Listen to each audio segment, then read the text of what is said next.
We have in Lockheed right now, there are craft that can go to Mars in a few hours, right now in Lockheed.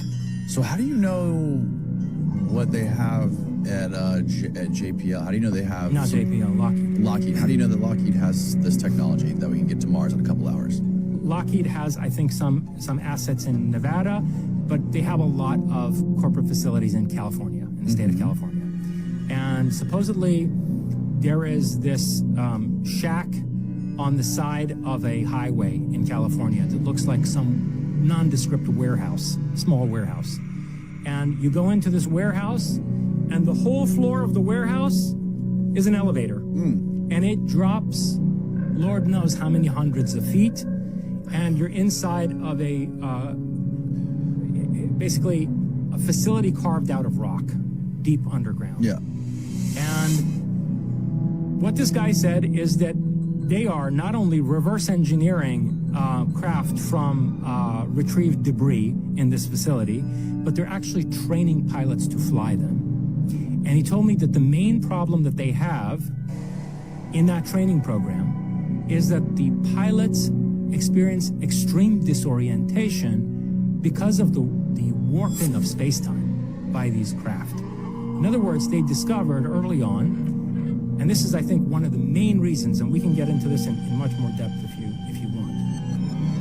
This is one of the main reasons this technology is being hidden, because they discovered very early on that these are not simply devices with propulsion systems capable of navigating space very quickly. Like they can take you from New York to Australia and, you know, right? They're flying time machines. They warp time as they traverse space. Right.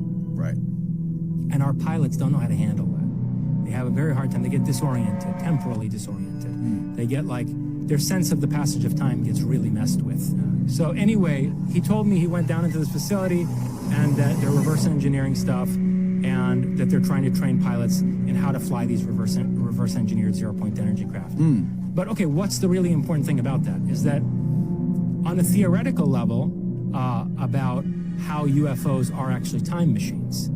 And if you really stop and think through that carefully, you realize why, under the current socio-political conditions, this technology can't be released.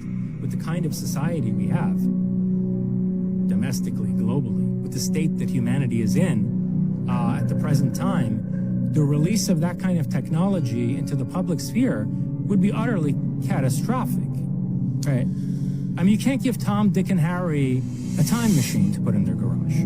You see, that's the thing. It's not like these are Jetsons cars that just, you know, fly you across country really fast. They allow you to traverse different epochs in human history. And I think one of the reasons that our history is so messed up, you know, when you look at these really regressive, tyrannical religious belief systems and the kinds of political structures that formed around them and that were fortified by them, I think a lot of what's going on there is that our timeline has been manipulated. It's been manipulated at all junctures, from the present far into the future.